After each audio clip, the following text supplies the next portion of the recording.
Hey there! This video guide shows call center managers how they can run detailed reports about the performance of their agents in the CommPeak PBX Stats platform. After viewing this video, you will know how to set search filters, which agent performance parameters each table shows, and how to download report files in several formats. The Stats by Agents report provides general insights into agents' performance. To run the report, go to Stats by Agent in the main menu, select the time range, agents, and optionally desks and shifts, and click Search.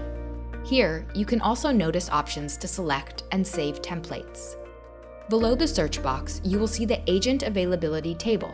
It shows how many sessions agents were online, total and average time, information about agent breaks, and other parameters. Click on the tips next to each parameter name to view the parameter explanations.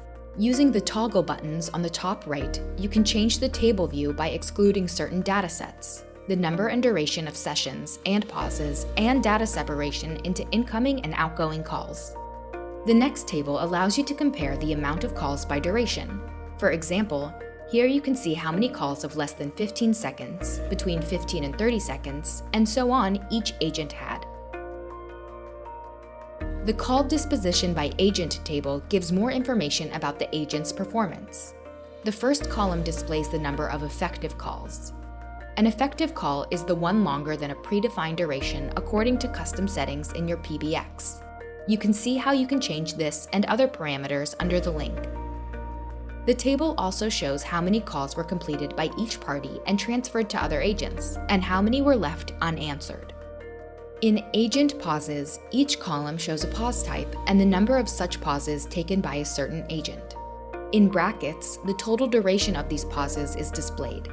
To export a report to CSV, Excel, or PDF formats, click on the Save icon. The export task will run in the background.